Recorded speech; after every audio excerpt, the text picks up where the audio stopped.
I, Sachsenhausen. Welcome to Descendant Stuff, a podcast by and for the descendants of Sachsenhausen prisoners, working together to uncover the unanswered questions of its history.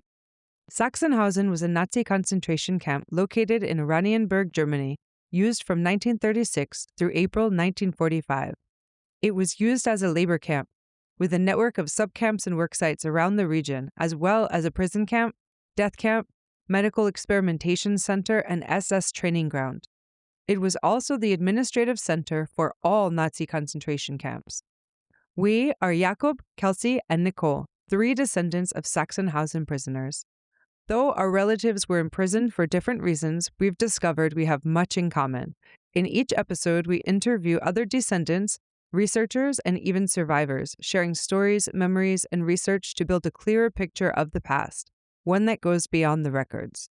Through these conversations, we honor those who suffered and died at Sachsenhausen and strengthen our collective understanding of our own ancestors' experiences. Today I'm speaking with Ole Jani Hansen, a representative of the Norwegian White Buses organization. At the end of World War II, the White Buses performed a large humanitarian operation to rescue over 15,000 prisoners from Nazi concentration camps. However, this rescue came at a cost. For those who were rescued, there was an unbearable weight of guilt in leaving other prisoners behind. The Norwegian White Buses organization was founded by some of those former prisoners who felt compelled to do something about the injustices that they saw and lived. Today, they bring students to the Nazi camps to show the consequences of when ideology allows fear, polarization, and opportunism to dominate. So with students, they build tools to understand and combat violations of human dignity. This morning, Ole and I have taken a bus ourselves. We've traveled from Sachsenhausen to the Belo Forest. It's 84 kilometers, or about 50 miles away from Sachsenhausen, and this place in the forest was a stopping point for Sachsenhausen prisoners who had been forced on foot for 2 days without food or water, and so hundreds died or were shot by the SS during this march. From April 23rd to the 29th in 1945, more than 16,000 prisoners were corralled together right here in the Belo Forest. They camped exposed, without food and water, fenced in, and guarded by the Nazi SS troops. Ole took me on a tour of the forest and an outdoor exhibition that explains the conditions of the march and the efforts by the Red Cross and the White Buses who attempted to aid and rescue the prisoners. We can start in the forest and then we'll go to the outside museum and then you see a lot of strong pictures. Okay, let's go. Yep.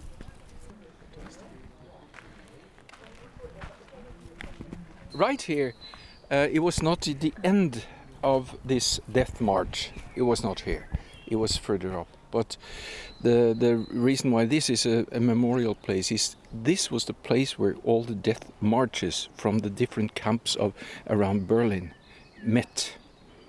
The death march from Sachsenhausen came here, and the death march from Ravensbrück, the female camp, also met here, and other places as well. And then they camped outside in the forest. And think about it, 1945 was a very cold period in Europe, very cold period. In 1945 it was kind of spring, but a very cold spring. And the prisoners, they were exhausted, they'd been walking for several days, they'd been beaten, they'd been harassed, they had nothing to eat and nothing to drink for a couple of days, for many days. And the fear where it was, you cannot imagine how much they feared the SS officers. So they met here and camped outside in the forest. And there's a lot of remains in this forest from this huge camp. And you'll see remains from it now.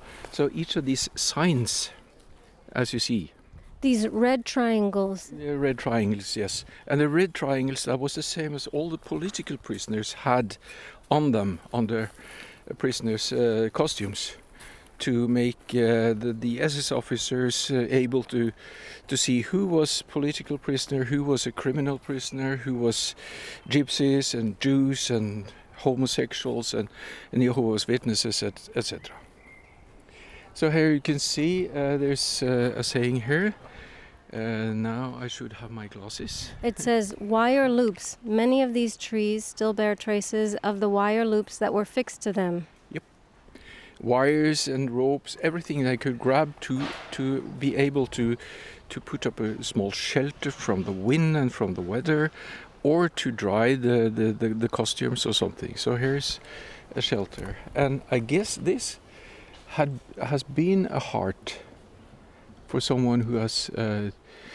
Like the shape that's carved into this tree that we're standing in front of it looks like somebody carved a heart shape into it, and now it's grown over. Yeah, it's grown over, but it's still, you can see it. And this was created in 1945, 8 years ago, by the prisoners camping here, outside. And I can see, like the other tree just in front of us, that it looks like letters are written, carved in there. Yes, and there's a lot of these remains all over the place. Why there's not a sign here, I do not know, but I guess this is the 4 letters of someone they missed or were longing for or something. Maybe the names also, the initials of the person who was here. So what I've heard is that this was not only barbed wire but also steel wire. There was ropes, everything they put up to create shelters. Have trees over, branches all over, leaves all over to have a small shelter. Try to protect themselves from the cold and the weather. The guards were all around them all the time. Here, so here. This was still, they were not yet free here. I know. This was a meeting point of all these marches, all these death marches. We call it Totenmarch or Death March as a whole, but it was one from Sachsenhausen, it was one from Ravensbrück and other places. And you think those marks in the trees are from prisoners maybe trying to create some shelter? Maybe trying to create shelter, yeah. What else should we see while we're here? We can see how big it is. It is huge, and the remains are so many. And in the ground they found a lot of stuff, artifacts from this camp as well. Small spoons to eat with, tin cans to eat from, if they found anything to eat at all. Something that belonged to the prisoners. Here's another thing that's been written in here. And you can see all the prisoners, lots of prisoners did that. So the most of these trees were, I guess, small trees. It looks like another, maybe heart shape. Maybe another heart shape, yes. What they carved it out with, I do not know, because they didn't have any knives. Maybe they're spoons. Maybe the spoons, or maybe tin cans or anything. But they managed to put up a lot of things. Maybe some of these things as well has been kind of symbols. Maybe a heart here. It's difficult to say. Do you know how long they were here? Just a couple of days. Just a couple of days. After that, it took a couple of days more, and then they were liberated by the Russian forces. That were, if you think about it, when they was here with very scared SS guards, they could hear shooting just 1 small mile or something away from here. It was the Russian soldiers advancing in a very hasty speed. And after a couple of days, they managed to free the prisoners. But what kind of freedom? They didn't have anything to give them. No food, no water, nothing at all. So they were liberated, but in the middle of an ongoing war. with a lot of Germans in crisis living around here, and they were walking around in this forest trying to find a way back home with a lot of hostility, they were worn out. They had bad clothes, they were thin, very, very thin, and a lot of prisoners died. And here as well, you can see pictures over there in the outside museum of prisoners dying right here as we stand. A lot of prisoners. Some of them froze to death, some of them were so exhausted that they couldn't live anymore, and yeah, lots of problems actually. So when you walk here, you have to know about this story, and you have to imagine how the conditions for the prisoners were. And here you see a kind of shelter. It's not a barbed wire here, but it's a branch. It says a reconstructed shelter using branches and blankets, and sometimes wire too, like you said. Some of the prisoners who were healthy enough to do so made themselves provisional shelters to protect themselves against the cold, the wind, and the rain. Remains of the shelters could still be found years after the prisoners had been liberated. This shelter was reconstructed as part of an educational project. That makes sense to me why these marks would be in the trees today, even though they only stayed here a few days. Their shelters just sat here abandoned until years later. And good protected by the forest, I guess, yes. And here's the remains of that shelter that they created in modern times then. And this shelter is a large branch, horizontal, with many smaller branches and pine needles and things on top of it, maybe to insulate it. Yeah. And trying to protect themselves against the weather and the cold and everything, and laying together underneath. Yeah. So every triangle, as you see, the red triangles, indicating that here was the remains of prisoners. Here is something found, and you can go and go for us all around us. As far as you can see, there's remains, and if you think about it, in 1945 it was crowded. It was people all over the place. Maybe some people sobbing, maybe some people crying, maybe some people in pain, maybe some violence from the SS officers, maybe some shootings, because a lot of prisoners on their way up here were shot. I heard a speech from a Polish prisoner once. He was here and he talked about him and his father, they both had managed to survive the stay in Sachsenhausen, and then they had to go on a death march. His father was very exhausted and he fell and he was shot dead right in front of his son's eyes. And his son managed to come up all the way here and were liberated over there somewhere. And when he was liberated, he tried to find his way back home to Poland to his mother. And they had to walk, they had to sleep in barns and everywhere they can find. They stole chickens, they stole meat, and if I remember correctly, he came home to his mother in November 1945 in Poland. Because it took that long? Yeah, it took that long because he had to walk all the way. And not a tremendous high amount of people killed, but a lot of people died as well by exhaustion and bad health and everything. So, but how many, I do not know. I guess the numbers are very unclear also.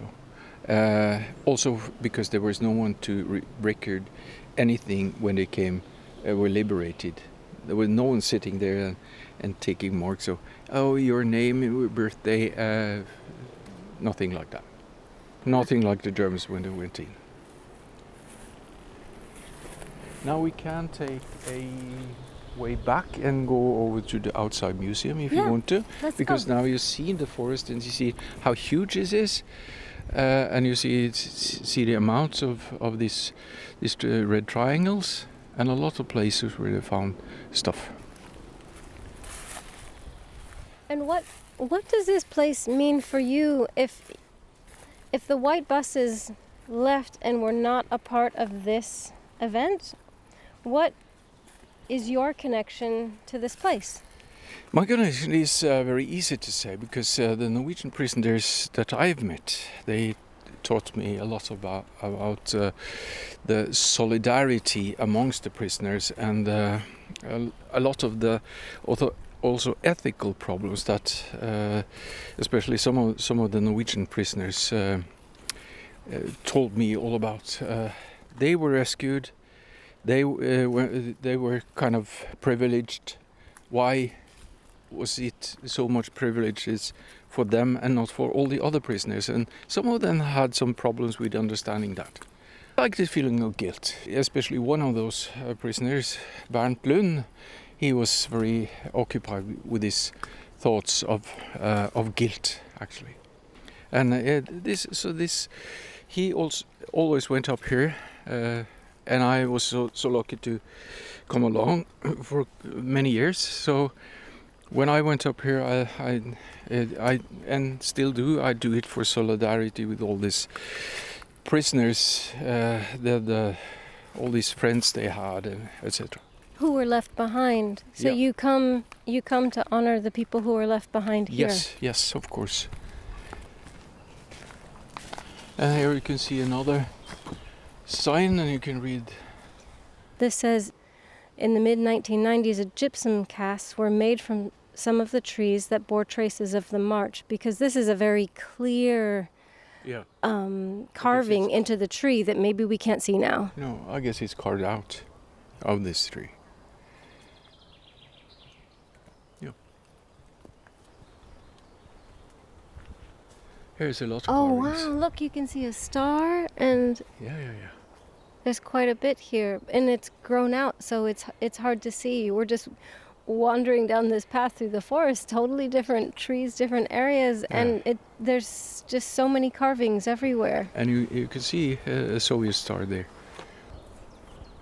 And so now we've crossed from the forest into this open meadow, and we're walking over a metal bridge. And what are we seeing here in this open museum? We're seeing cases, square cases, glasses around it, with a lot of artifacts findings from the prisoners that are found in this forest, and a lot of pictures as well, with a lot of text on telling the stories from these death marches.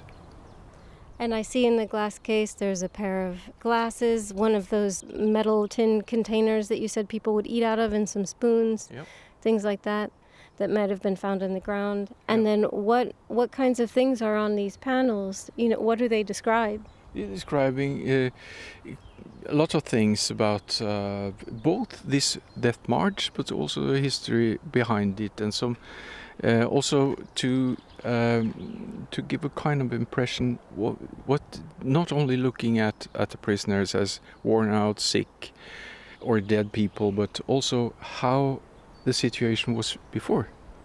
As you see over there, what we see over there is a large pictures of young people sitting in a train. Summer, maybe it's Ukraine or something like that, I do not know, but happy young people. Right, like the people who they were before they were here. Yeah, it's a kind of rehumanization process. Yeah. Should we go take a look at some of them? Yeah. The Red Cross was important here. And actually, if you think about it, it was only one small car with a couple of people from the Swiss Red Cross that followed this death march with a lot of packages with food. They had to give a lot of them, these packages, to the guards from SS to negotiate, to be able to give it away to the prisoners in front. Here is a very strong documentary pictures. It says that the Swiss delegate of the International Red Cross secretly took photos of the prisoners' death march. Yep. This is a truck and it's white, and it's a Red Cross truck with food on it. You can see the place where they store the food here. Okay. Here you can see prisoners walking, and you see on the faces they are not happy. They're not smiling, as you saw on these liberating things. Here you can see outside how crowded it was, and you see a barbed wire with clothes on. Either it was to dry things or it was to build a shelter. And here you see people worn out, death too. And here you see also one of the truck of Red Cross materials loaded. But what you see here is SS guards taking out food from these cases. So they had to give, the Swiss Red Cross had to give a lot of stuff to them to be able to give away some of this food. But this is very strong because you see how bad the conditions were. Right, we're seeing pictures of dead people in the grass, similar to where we are here with the grass around us. Some have tried to cover themselves. Some are covered by other prisoners to protect, do not look at their heads. Decent. Yes, to make them decent. Yeah.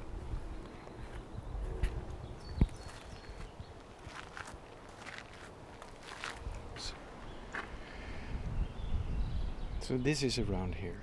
So this photo here that says prisoners at a makeshift campsite with probably in the below forest with food parcels. Yep.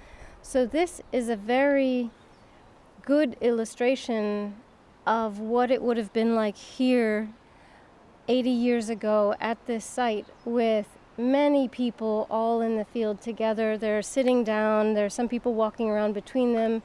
I don't even know what they're sitting on except for the grass, and they're sitting on the grass. Yeah. And it looks like maybe they're trying to cook. I do not know. Or maybe only for fires. heat, because Yeah. cook food. Yeah. Yeah, this was the parcels with food. I do not know if there were anything here to cook. What I do see is that the parcels of food are on one side of the fence and all the prisoners are on the other. Yep. So maybe this person was able to take a photograph because they were on the side of the fence separate from the prisoners. Maybe so. And I guess this fence was not built by, I do not think that these guards had brought along with them advanced fences. I think it was the farmers who had done so. So on both sides of the fence there were prisoners.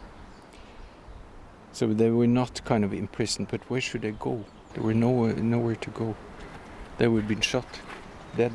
And here is very interesting. This is the leader of this Swiss Red Cross mission, and he was, and the story about him and what he did is very strong. It says this is Willy Pfister, a Swiss delegate of the International Red Cross. In the morning of 21 April 1945, he held a last-ditch negotiation in Oranienburg with the concentration camp commandant Kindl. Then he accompanied the death march until the soldiers were liberated near Schwerin. He distributed food parcels, wrote several reports, and secretly took the only existing photographs of the death march, which we just saw over there and described. So he's a very serious-looking man. In this one black and white photo, Willy, and he's the one who took these photos, the only photo really that has the whole, what it looked like, the crowd of camp of people in the prisoners sitting down in the field. That is true. His negotiating with the SS guards were kind of tough, because they didn't want to have him be beside them or give away parcels. But when they understood that they could get some of the food themselves, it was a lot more easy. So in the picture you saw a couple of minutes ago, you saw how they grabbed the stuff in these packages, and then they gave for themselves. For themselves, yes, to supply themselves first. because they were also hungry, they were also exhausted, they were also afraid, they were really afraid. They were listening to the fire shots, to the war coming closer and closer. And they were captured. Over here you can see some strong drawings from the prisoners who have drawn some images from this death march. On the bottom you can see how huge this was, and you see the brutality of the SS guards on the sides of this march. This is a landscape with a lot of farms, etc., and they are walking exhausted, and on the side you can see dead people, so either shot or knocked down or something. And yeah, you see this long procession of people. In the very front is a cart, like the kind of horse-drawn cart that normally would have horses pulling it, but instead there are a group of people pulling the cart and pushing it from behind, and then following that are hundreds of prisoners hunched over. Some have pictures of like two prisoners with dragging a prisoner whose arms are draped over them. Some prisoners are falling down. Many of them are holding each other up and walking. And you do see these dead prisoners lying on the ground. And then the two angry SS officers with their guns out pointed at the prisoners who are walking by. And they're in a kind of clearing and a worn path. And then on the two sides of the path are a forest of trees. And this is a prisoner drawing of the death march by the Swiss prisoner Gino Pezzani. But there are other drawings here that are even kind of rudimentary. These aren't artists drawing. They're just prisoners drawing what they remembered. Frenchman Guy Chantanier, in September 1945, he drew these ink drawings that look like walking skeletons. Yeah, and what you see here is one lying dead here on the ground, and a SS officer or a guard has left him with a smoking gun. It's just shot him, and you see the blood coming out there. Here you can see prisoners that have to walk over past the dead prisoners with a lot of blood from their heads, the skulls. That means they've been shot in the head by these Nazi prisoners. And here you can see the camp here, I guess here, maybe so, in Beloverwald, where they carved out from the trees huge areas to, I guess, I don't know, maybe to burn fires or to do something else with this bark. That's these huge pieces of bark that are being taken off the trees by maybe the prisoners. to burn, maybe to shelter, maybe to eat. I do not know. Very bad conditions, you see. And there are notes made by the same French prisoner Guy Chantanier in a pocket diary he found while he was on the death march, and he has some of these summaries of each day, like Monday, 23rd of April, marching off at daybreak, organizing some potatoes, marching on lousy paths. Corpses clad in stripes line the road, resting at an old farmyard in the village, sleeping in the straw. Siro can't find a place. 25th of April, Krosk at night. Wittstock. Pretty tough march, very thirsty, reach a wood late at night. Thursday, 26th April, we search for a group of French people and boil our potatoes. We are split up into groups of 100 prisoners each. We boil dandelion and leaves, 1 spoonful of flour, 10 grams of sugar. Yeah, and I guess the sugar and flour came from the Red Cross packages. If we go back here, you can... This here. one's called Liberation. Yep. Here you can see an American soldier, I guess it's a black one, and Russian soldiers, Soviet soldiers, shaking hands. Here you can see a American soldier hugging a prisoner, and a Russian soldier as well. And walking past. Yeah, so I guess the Allied American soldiers met the death march, and you see a woman, and maybe 2 or 3 women 4 women from Ravensbrück, with an American soldier there and an American soldier taking care of one of those prisoners who have fell down. Maybe he's dead, maybe he's not. And here you see the Stör Bridge at Ravensteinfeld and a Soviet triumphal arch is looking towards Schwerin. So this was built by the Russians, I guess. Yeah, like a temporary celebratory arch that looks very roughly built, but it has flags all on the top of it and the Russian star. But the truth about all this is that the soldiers, they were not aid people, they were not Red Cross, they were soldiers, they were ordered to fight. Yeah. So they had to leave the prisoners. So these prisoners had this joyful moment right there from the liberation because the SS soldiers would take in prisoners themselves. This other sign says, I'm going to say his name poorly, Jaroslav Skliba, professional photographer and prisoner at Sachsenhausen, captured the experiences of Czech prisoners on countless photos after they had been liberated. And this is from the life in Sachsenhausen, I guess. And it says they, on their journey home back to Prague, which began in June 1945, they visited the main camp at Sachsenhausen, by then under Soviet administration, where sick prisoners were still being nursed in the barracks. Yeah, because the most sick prisoners were left behind because the SS guards could not take care of them. They were just left behind. And it's a story from Norway that the 5 Norwegian young Norwegians, males, Jews, everyone, they have managed to survive the Second World War, and they were imprisoned in Sachsenhausen, and they were so eager to follow these white buses back home, together with all the other Norwegian prisoners, but they were held back because they were Jews.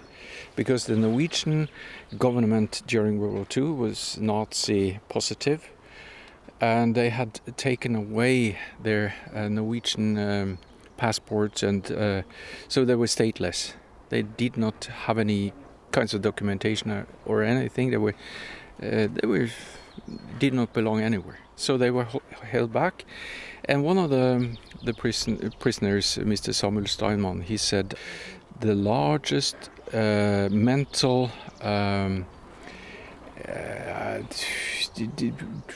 the mental troubles or what was most heavy for him to bear of all his experience. Yeah, all his experiences during World War II, that was to be held back and not be able to come home. Because these Norwegian citizens were no longer considered citizens because they were Jewish, they didn't get to leave because they weren't Norwegian enough. Yeah, that's true. Yeah. And a lot of these Norwegian prisoners also had troubles with to leave the comrades behind. The French, the barracks with the French prisoners took care of these 5 young men from Norway and hide them. They were hiding them in the loft. And they stayed there for a couple of days, and one morning they woke up and then everything was silent outside. There were also a barrack in Sachsenhausen where they produced a lot of these false pounds. Forged money. Yes, and one of those people working there was a Norwegian young man, and he has told the story about the liberation. They didn't hear anything. They were they had fences around this barrack. So they lived their life inside that. They had no contact with the outside world, and suddenly everything was quiet. And then they dared to go outside, and what they saw was an empty camp, no prisoners. Others than the sick, very sick, and the doors were open. The whole camp was a lot of prisoners, and they communicated all the time, but for these small barracks that were producing this false money, they were sheltered. And so for them, they didn't know they had been liberated, it just was quiet. Yeah, that's true. And here in these photos, I realize what we're seeing is it's Tower A at Sachsenhausen, and you have a Red Cross truck in front of it, and you Yes. have people, Yep. they look like prisoners standing at the Red Cross truck. Also, we see this is the Appellplatz of Sachsenhausen. There's a whole bunch of prisoners holding maybe blankets or things like this just on the inside of Tower A, and we're looking like from the perspective of Tower A, and we see all the barracks on the Appellplatz. Yep, that is correct. I think you're absolutely correct. And if you look at this with the signs, this is a Czech bus, not a white bus, because the white buses were white, painted white overnight. So here's Czechs in front of the building of Sachsenhausen. And it says that the Czech Red Cross, these buses took the Czech prisoners back from the camp to Prague. Yeah. The Red Cross had a huge impact in rescuing people and trying to save people, as the Swiss did, as Norwegian or the Swedish Red Cross did, and also the Czech. But yeah, here. This is some of the white buses, yes, from Norway. Yeah, it says the white buses with liberated concentration camp inmates are greeted by the civilian population. This is a drawing we're seeing of the white bus and people cheering with flags in their hands. It's a drawing by the former Sachsenhausen inmate Torvald Davidsen from Norway, 1945. Underneath you can see the white buses. How many buses? It's a line of buses all the way down the street. It's 1, 2, 3, 4, 5. It's at least 20 buses. It was hundreds of them. They went down, they brought along with them prisoners, and then they went back again to collect new prisoners. And there were also boat action as well, with a lot of ferry boats. So it's not so very easy to know about the numbers of rescued people or prisoners. I guess Norway had more than 6,000 prisoners in Germany. Most of them were rescued, and Denmark had some less, but the numbers varies from 15,000 to 20,000. A lot of Dutch people were taken because the saying is, I do not know if it's true, but they looked Norwegian, blue eyes, blonde hair. This is a photo of the Count, Folke Bernadotte, but he was the main leader of this operation, and he was the person also who negotiated with Himmler himself. And Himmler, of course, he thought well about the Norwegians and the Danish because they were Aries, and they were second in. If you think about this triangle, the hierarchy of prisoners or people of this racist ideology they had, this crazy thing. Norwegians were the original Aries. The Germans were the true Aries, but the Norwegians and Danish were the original, with the Viking history and everything. That was the crazy thought. So that means Himmler had a very good eye to the Norwegians and the Danish, so he wanted to have them liberated. And it was okay for the Count Folke Bernadotte because he was part of the Swedish king family. And the Swedish king, he was pro for a while, I know, Hitler. Pro-Hitler. Yeah, he was. He saluted, he sent a telegram saluting Hitler for his grand victory over the Polish in 1939. Yeah, this is the outside museum. And there's drawings of maps where you can see where they went and where they were liberated as well. And if you look at it in a wider perspective, this is what happens when tyrants get into power, and no one could see this. What would happen in the start of the war? Or in 1932 when Hitler was elected, but things happened.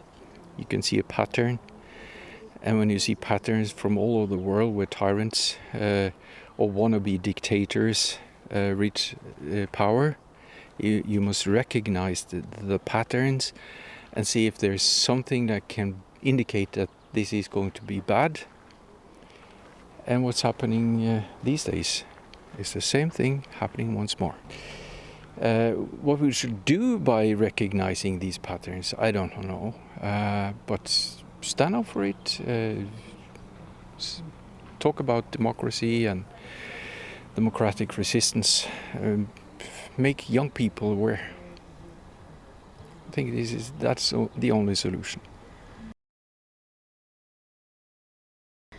Listener, if you'd like to see photos of what we talked about in this interview, what we saw in the forest and in the outdoor exhibition, check out the show notes for that link. Sachsenhausen.